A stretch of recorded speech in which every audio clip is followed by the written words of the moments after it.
Alam ba nyo dito sa PCO, Presidential Communication Office, may problema rin. Marami nakakarating sa akin, may corruption dito sa estasyong ito. Secretary Dave Gomez. Sir, gumalaw-galaw ka naman. Gusto niya pagtakpan ko ang mga kalokohan sa PTV. Gusto niya pagtakpan ko at maging magbulag-bulagan at magbingi-bingihan ako sa nangyayari sa kanyang opisina.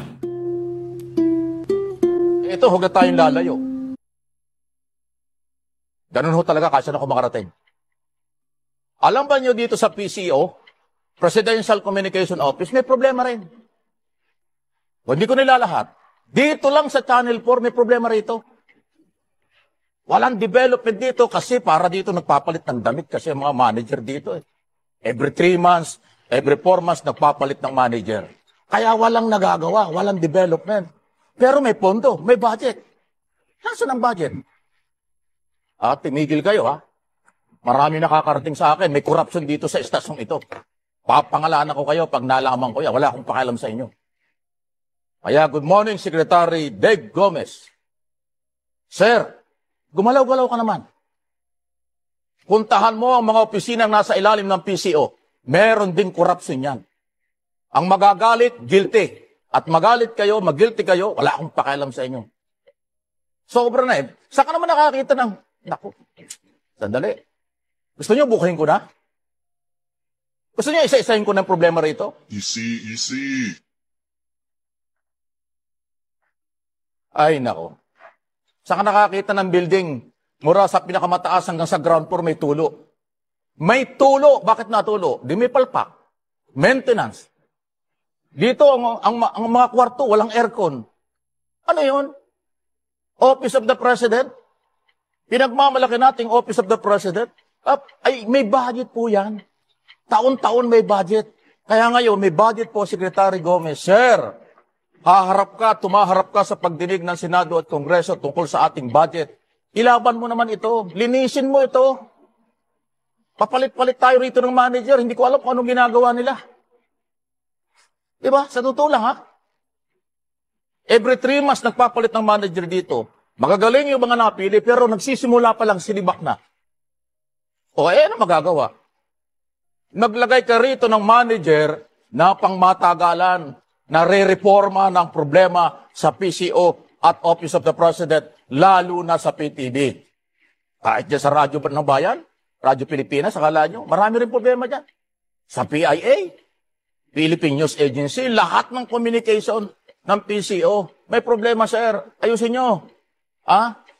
Hindi lang ang pagpapatunay lang po ito, mga kaibigan, na hindi lang ang DPWS ang may problema sa paggamit ng pera, paghawak ng pera, proposed project at budget every year.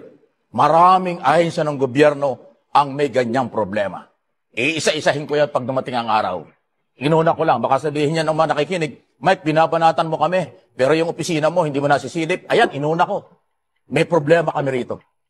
Baka sabihin niyo, Mike, manalaming ka. Yan ang ginagawa ko. Sasabihin ko kung saan ako nandoon, sasabihin ko kung ano nangyayari, bago ko sabihin ng iba. Para hindi niyo masilip na may pinagtatakpan tayo. Office of the President ito, pero hindi alam ng Pangulo. Maraming problema, sir. Pakiayos lang po. Dahil kaya tuloy-tuloy tayong pagbabayad ng buwis, bilyon-bilyon, trilyon ng budget natin taon-taon, alam mo lang nangyayari. Nakakahiya tayo, sa totoo lang. Ulit ko, ang magagalit sa sinasabi ko, guilty. Kung galit kayo sa akin, bahala kayo sa buhay nyo. Okay? Wala, sobra na eh. Ayaw ko ng plastikan, ayaw ko ng budol, ayaw ko na nagsisinungaling. Gusto ko yung totoo. Dito sa Mike Abby Live. Totoo.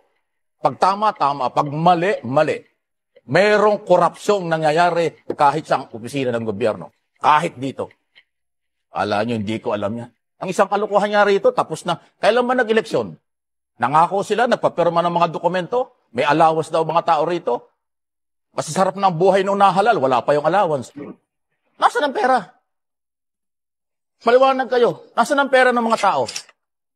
Pinagpirma nyo ng dokumento, may allowance yung mga news anchor dito sa PTV nung last election. Ano nangyari? Kailan ba nag-election? Mayo.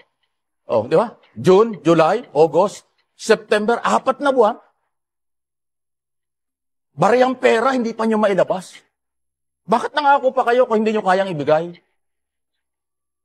Korupsyon yan habang nadidelay. Ang korupsyon, i-delay mo ang proyekto, i-delay mo ang pag-release ng budget, korupsyon yan. Kahit hindi mo nakawin, part yan ng korupsyon.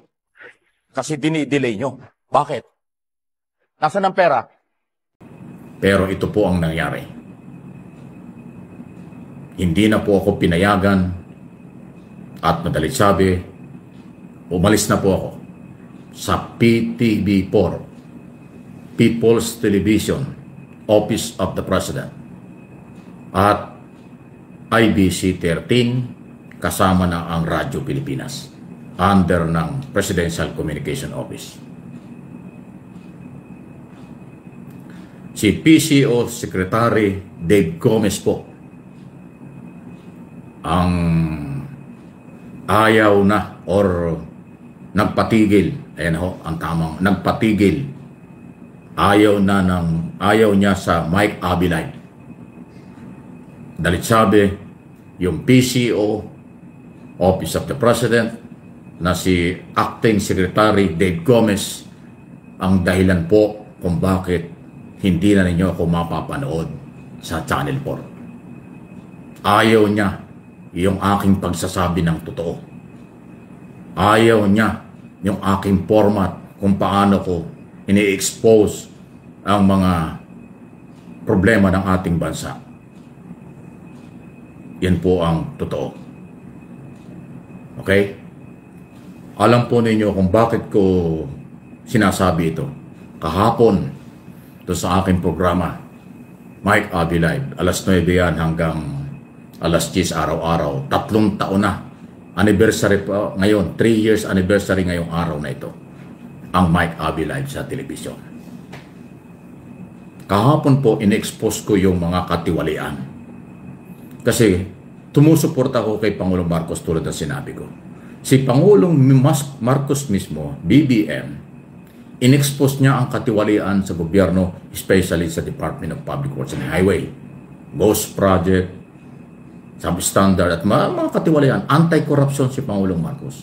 So akin pong sinusundan yan, voluntary. So ang Pangulo nagsalita na, unang-unang Pangulo ng ating bansa na umami na mayroong korupsyon, napakaganda po nun kasi may pagmamahal siya sa bayan. So ako voluntaryong sumusunod dyan dahil yan ang kailangang solusyon. Sabihin natin ang totoo. Ginawa ko po sa PTV at sa Mike Abi Live sa telebisyon na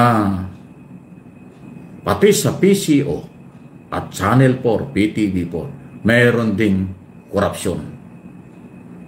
Kasi ho, talagang kawawa yung istasyon na yan. Tiniis ko lang, nagtiis lang tayo ng ilang panahon, akala ko maayos nila. May mga gunita, in-expose na ho ni Senador Rapi Tulfo yan, na talagang parang hindi istasyon ng telebisyon ng Office of the President. Daming kulang, lalo na ngayon.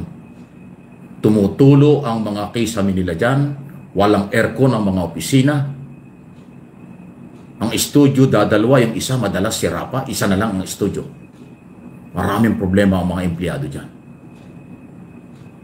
Napaka magulo, kawawa yung mga empleyado at ang Channel 4. 3 palapag po yung building. Mula sa ground floor hanggang 3rd floor o hanggang propertyan, tumutulo dyan. Bumabagsak na yung kisame dahil sa pag-umuulan. So kulang sa maintenance, maraming problema. Pero bakit nakakaganon? Nasaan ang pera ng pang-maintenance ng kailang opisina? Bakit laging walang aircon? Kung may aircon man, laging napakainit sa studio. Kung nyo mapapansin, ako pa nandiyan pa eh. Nagpapaypay ako habang kasi talaga hindi ko matiis ang init. Eh siyempre, naka-coat and tie tayo dahil television tapos walang aircon. Para tayo magbubroadcast ng matino. Marami po kawawa ang telebisyon ng bayan.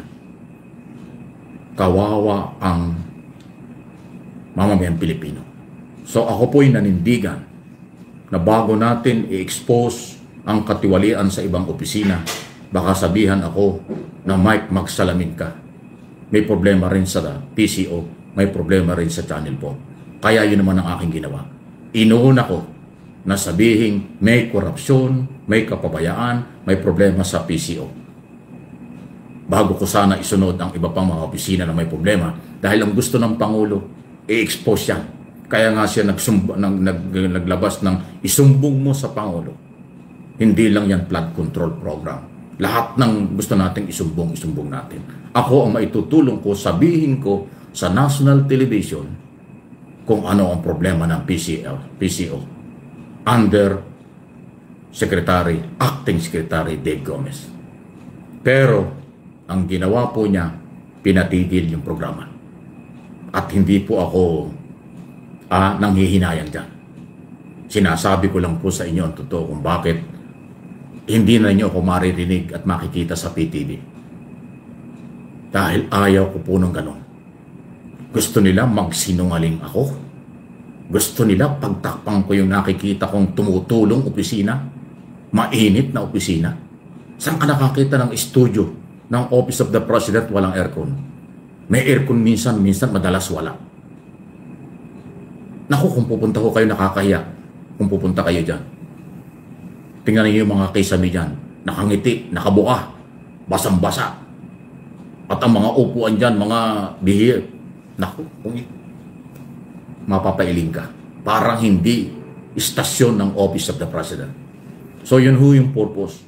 In-expose ko yung posibleng korupsyon sa PTV kaya hindi naayos ang maintenance ng technical department, hindi naayos ang kabuhayan ng mga tao dyan, hindi naayos ang mismong opisina.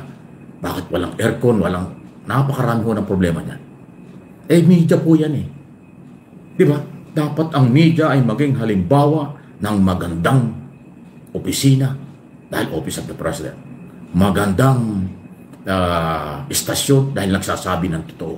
Nagsabi lang po ako ng totoo ng napakaraming problema sa Channel 4. Pero ang ginawa po nitong si Secretary Dave Gomez na acting secretary ngayon ng PCO, pinatigil yung aking programa.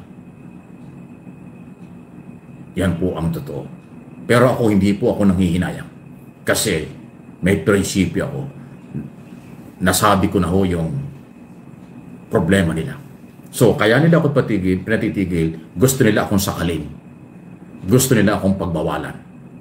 Pinipigilan nila akong magsalita. Kasi kauumpisa ko pa lang na talakayin itong mga alleged corruption at problema ng PTV under Secretary Gomez. Pero sa halip na ako'y tulungan at ayusin kung anong problema, ang ginawa, ipinatigil ang programa na parang diktador. Higit pa sa diktador. So, ang gusto sa akin personal na opinion at analysis, ang gusto nitong Secretary Gomez, huwag akong magsabi ng totoo. Gusto niya pagtakpan ko ang mga kalokohan sa PTV. Gusto niya pagtakpan ko at maging magbulag-bulagan at magbingi-bingihan ako sa nangyayari sa kanyang opisina kahit bago pa lang siya. Kung inyong nasusubaybayan yung aking paliwanag sa telebisyon nung isang araw, hindi ko sinabing siya ang may problema. Sabi ko lang, ayusin mo. Alam kong bago siya. Pero sa halip na ang tugon ay dapat ayusin yung problema ang aking sinasabi na nasa ilalim ng kanyang opisina, ang ginawa, pinatigil yung programa. So, ang ibig sabihin niyang pinatay niya ang malaya kong pamamahayag, ang paghahayag ko ng mga katiwalian sa gobyerno na gusto ng Pangulo dahil ang Pangulo hindi naman ho talaga mamomonitor ang lahat niyan. Yung aking ginagawa ay voluntary para makarating sa Pangulo at makarating sa taong bayan ang nangyayari para sa ganun ay mabigyan ng solusyon. Pero pinatatahimik nila ako dahil nga pinatigil ang programa, ibig sabihin niyan, gusto akong patahimikin. Ay, hindi po pwede yun. Pangangatawanan ko po, mga kaibigan. Paninindigan ko ang aking nakikita, ang aking sinabi.